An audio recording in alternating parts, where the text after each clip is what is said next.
नमस्कार, मैं हूं सुशांत सिन्हा और आज इस वीडियो में आपको दिखाने वाला हूं कि प्रधानमंत्री नरेंद्र मोदी ने जो कहा वो कैसे अब होना शुरू हो चुका है।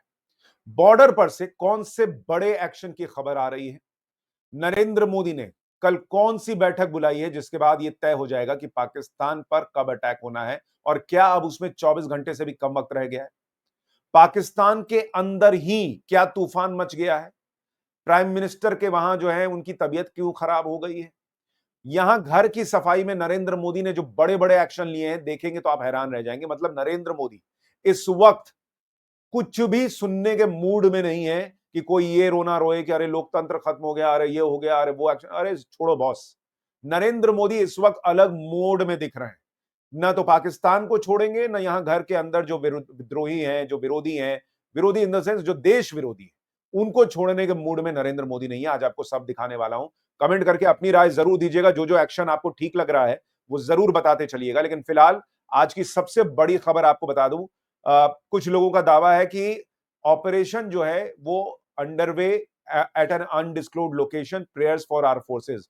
यानी आदित्य राज कौल जो पत्रकार है, उन्होंने ये ट्वीट किया है कि कुछ जगहों पर जो है वो बड़ा एक्शन चल रहा है। ये इस वक्त खबर आ रही है और ये बड़ा एक्शन जो है ये बहुत महत्वपूर्ण है। तो ये बात बहुत गंभीरता से समझनी होगी कि कुछ जगहों पर एक्शन जो है वो शुरू हो गया है, इसके संकेत मिल रहे हैं। और intense counter-terrorism operations are underway at various places in Jammu and Kashmir. No specific updates are being shared as of now. यानी बॉर्डर के पास के इलाके में बहुत तेजी से एक्शन हो रहा है। इसकी खबरें लगातार आ रही हैं, अलग अलग हिस्सों से आ रही हैं। बॉर्डर पर ताबड़तोड़ एक्शन चल रहा है और ये आपको मैं बता रहा हूं कि घर के अंदर के हिस्से में और पाकिस्तान के आसपास के इलाके में भी हो रहा है। और बड़ी खबर यह भी आ रही है इस वक्त कि 48 जो पर्यटक स्थल हैं कश्मीर में उनको बंद कर दिया गया। यानी इस वक्त नरेंद्र मोदी सरकार कश्मीर के अंदर ऑल आउट एक्शन कर रही है। यानी जो भी आतंक के समर्थक हैं उनका एक बार में सफाया करो। चाहे जिसको जितनी छाती पीटनी है पीटे, जिसको जितना रोना है रोए। ये सिविलियंस को ये मत करो, वो मत करो। आप बता दो फिर कौन कौन सिविलियन है, कौन कौन आतंकी है। महबूबा मुफ्ती को ज्यादा पता है, वही बता दें, फिर उनको छोड़ के एक्शन हो जाए। और नहीं नहीं बता सकते हो कौन सिविलियन है कौन आतंकी है, तो चुपचाप बैठो। गेहूं के साथ घुन को पिसना पड़ेगा, क्योंकि जो लोग वहां पर आतंकियों का साथ देते हैं उनके बारे में लोकल लोगों को भी पता होता है। और कल तो लोगों ने देखा जब वो जिप लाइन वाला वीडियो आया कि कैसे अल्लाह अकबर बोल के आतंकी हमले के बीच में एक आदमी को धकेल दिया गया। तो वहां कश्मीर के जो लोकल लोग हैं उनको कुछ नहीं पता था। हो सकता है सबको ना पता हो, लेकिन कुछ को तो पता था। ये इस बात से बहुत मुश्किल है इनकार करना कि भाई ऐसा था या नहीं था। लेकिन इस बीच प्रधानमंत्री नरेंद्र मोदी ने आज फिर एक बड़ी बात कही है। वो बयान सुनिए, फिर पाकिस्तान का डायरेक्ट कनेक्शन कैसे निकला है वो दिखाता हूं। हमने विकसित भारत के लक्ष्य के लिए अगले 25 वर्षों की समय सीमा तय की है। हमारे पास समय सीमित है, लक्ष्य बड़े हैं।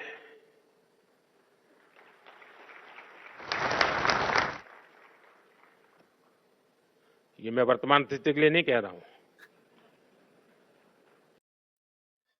प्रधानमंत्री कह रहे हैं वो वर्तमान समय के लिए नहीं कह रहे हैं, लेकिन उनको भी पता है कि जो वो कह रहे हैं उनकी बात कहां तक पहुंचेगी, कि समय कम है और लक्ष्य बड़ा है। यानी लक्ष्य बड़ा है, ये बार बार वो क्लियर कर रहे हैं। मिट्टी में मिलाएंगे, ये बार बार वो क्लियर कर रहे हैं। और इसकी बड़ी वजह भी है। हमारे देश में कुछ लोग सबूत मांगते हैं। बहुत बड़ा सबूत पहलगाम हमले को लेकर आया है कि पाकिस्तानी सेना से सीधा कनेक्शन निकला है इस हाशिम मूसा का, जो कि कहा जा रहा है कि पाकिस्तान की जो सेना थी उसमें एसएसजी का पारा कमांडो रह चुका है और उसको खुद हाशिम मूसा ने इस मैसेकर को लीड किया था। और यह भी जानकारी मिल रही है कि उसको आसिम मुनीर, जो वहां पाकिस्तानी सेना का करता धरता है, पाकिस्तान का सेना प्रमुख है, उसने ही चुना था कि यह जाकर हमला करेगा। और जो हमारे पास जानकारी है कि भाई इन लोगों ने सिर्फ अटैक नहीं किया, ये सैटेलाइट फोन से कनेक्टेड थे अपने लोगों से। इन्होंने बॉडी कैम लगा रखा था और सारी चीजें इन्होंने रिकॉर्ड की हैं कि कैसे मारा है हिंदुओं को चुन चुनकर। ये सारी चीजें रिकॉर्ड की हैं ताकि वहां लोगों को दिखाएं और उसके बाद अपनी वाहवाही लूटें कि देखो कैसे कश्मीर में हमने ये आतंक फैला दिया। तो ये चीज जो है वो अब पाकिस्तान को भारी पड़ेगी। हमारे यहां कुछ लोग भले कहते रहे कि अरे भाई पाकिस्तान का हाथ है नहीं है, लेकिन मोदी जो है वो सारी चीजें क्लियर कर रहे हैं। इसके अलावा आप देखिए पहलगाम हमले को मोदी शाह की साजिश बताने पर एमएलए को अरेस्ट कर लिया गया। विधायक अमीनुल समेत 16 लोग गिरफ्तार किए गए हैं। सीएम हिमंता बिस्वा शर्मा ने कह दिया है कि गद्दारों को छोड़ेंगे नहीं। यानी हिसाब क्लियर है कि जो भी इस वक्त देश के साथ नहीं है, जो भ्रम फैला रहा है, उनके खिलाफ कड़ा एक्शन होगा। आपकी इस पर राय क्या है, जरूर कमेंट कीजिएगा। ऐसे लोगों पर ऐसा ही एक्शन होना चाहिए या नहीं, आपको बता रहा हूं।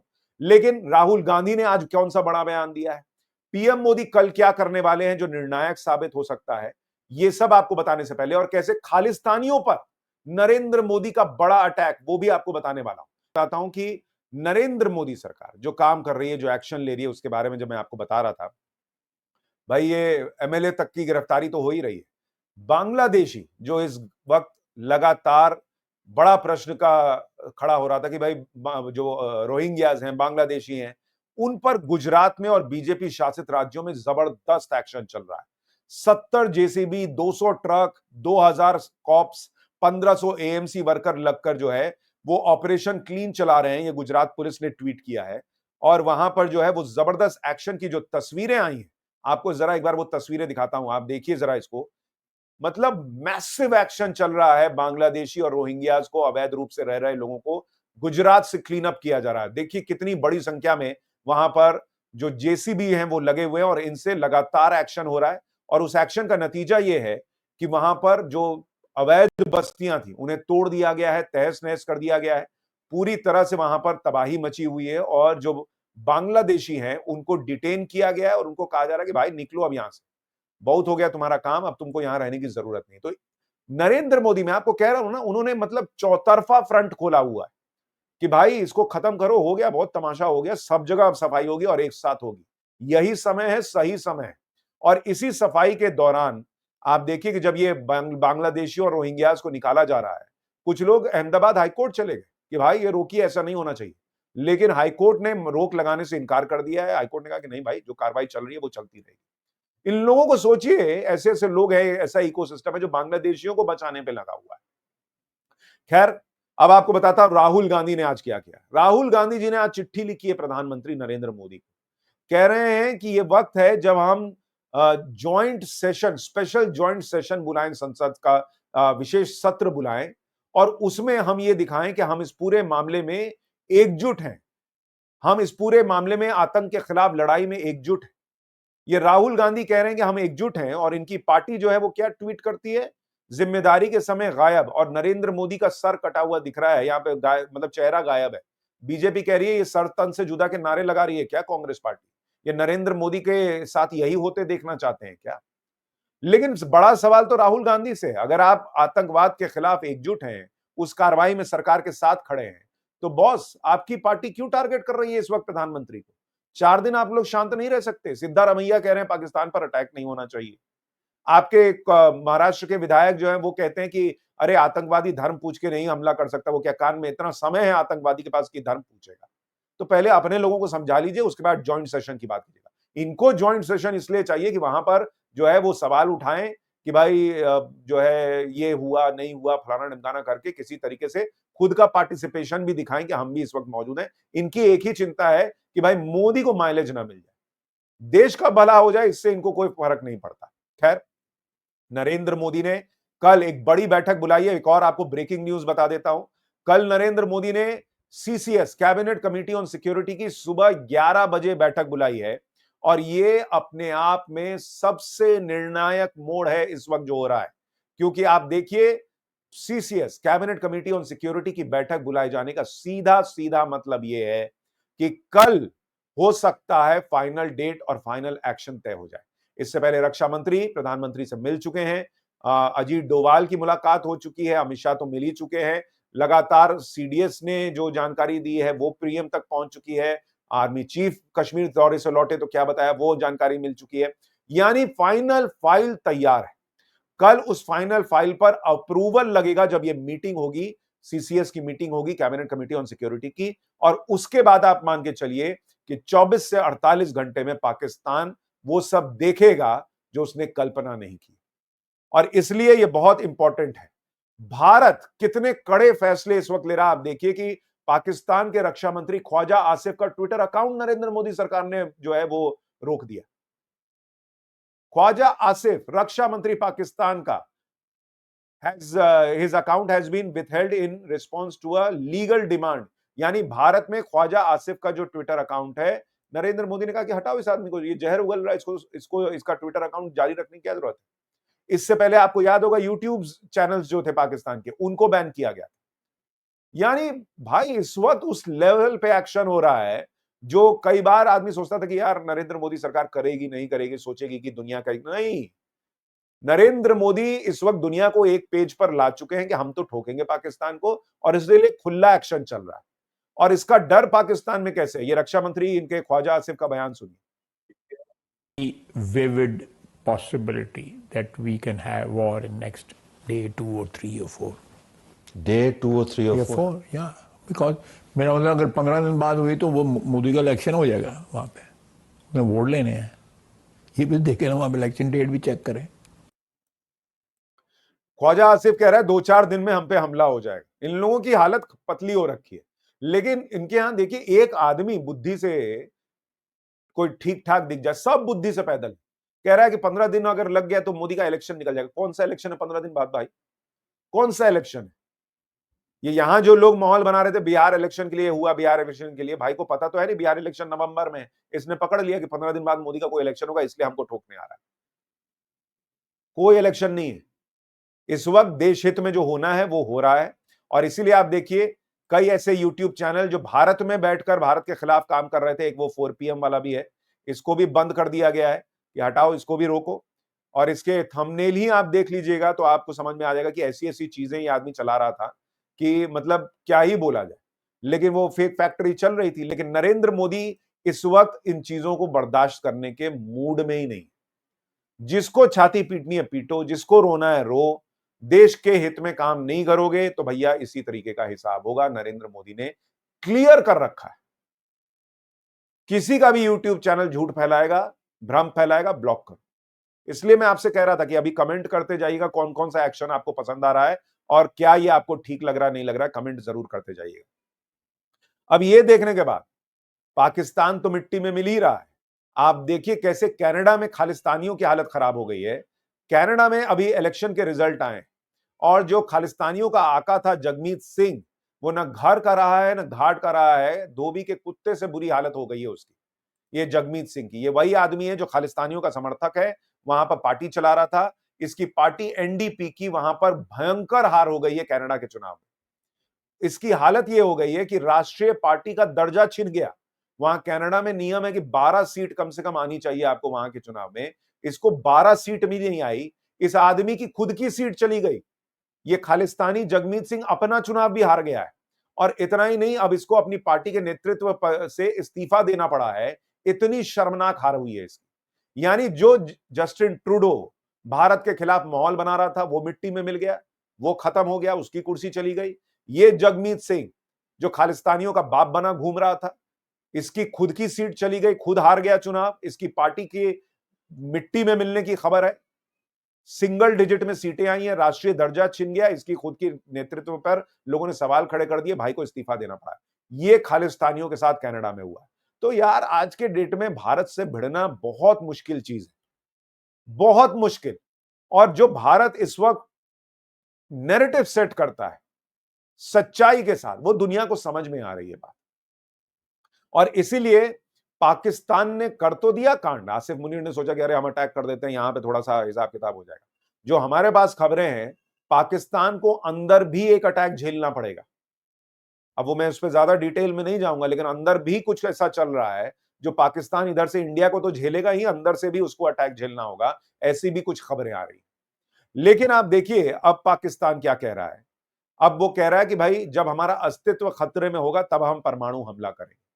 इसके पहले ये भाई लोग चिल्ला रहे थे कि अरे हमने क्या परमाणु बम जो है वो ऐसे हवा में रखा है क्या, हम ये नहीं कर देंगे क्या, हम वो नहीं कर देंगे क्या।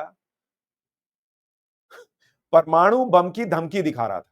और मैंने आपको पहले भी कहा था, पाठशाला में भी बताया था पूरे विस्तार से, कि भाई परमाणु बम चलाना होता तो ये सर्जिकल स्ट्राइक के वक्त चला देता, एयर स्ट्राइक के वक्त चला देता। इसका F-16 जो कबाड़ है, जो इतना पुराना है, जंग लगा विमान है, उसको चलाने के लिए भी इसको अमेरिका से परमिशन लेनी पड़ती। ये परमाणु बम क्या चलाएगा? इसने परमाणु बम का हवा बनाया हुआ है और इसीलिए नरेंद्र मोदी ने एक वक्त कहा था कि हमारे यहाँ क्या परमाणु बम हमने दिवाली में पटाखे फोड़ने के लिए रखा है क्या? इनको पता है कि भाई परमाणु बम की ज्यादा धमकी देंगे, पता चला मोदी ने और मतलब पीओके छोड़ो अंदर तक घुस के ठोक दिया। तो इसलिए अब औकात पे आ गए कि नहीं नहीं, हमको जब एकदम अस्तित्व का खतरा आ जाएगा ना, तब हम जो है वो परमाणु बम चलाएंगे। तो इसी औकात में रहना चाहिए पाकिस्तान को। और आप देखिए पाकिस्तान का शेयर बाजार जो है वो गिरा जा रहा है, रोज गिरा जा रहा है। 250 पॉइंट, 3000, 2500 पॉइंट, 3000 पॉइंट। लोग वहां से पैसा निकाल रहे हैं क्योंकि उनको पता चल रहा है पाकिस्तान ठुकने वाला है। और यहां भारत में $4 बिलियन से ज्यादा जो है इन्वेस्टर्स जो है वो फॉरेन इन्वेस्टर्स वो वापस पैसा लगा रहे हैं, क्योंकि उनको पता है कि अमेरिका के साथ भारत की डील पक्की हो गई है, भारत जो है वो डील कर रहा है, अमेरिका भारत के साथ खड़ा है। ये भी आपको बताता है कि दुनिया इस वक्त किसको ताकतवर मान रही है। दुनिया किसको मान रही है कि अगर युद्ध जैसी स्थिति बनी तो कौन जीतेगा। भाई युद्ध जैसे हालात बनने पे लोग पैसा निकालते हैं, लोग भारत में पैसा लगा रहे हैं, यानी उनको यकीन है कि पाकिस्तान जो ये चिल्ला रहा है कि हम ये कर देंगे, हम वो कर देंगे, उनको पता है कि पाकिस्तान की औकात क्या है। जो चीन से भीख मांग रहा है युद्ध शुरू होने के पहले, वो क्या ही लड़ेगा।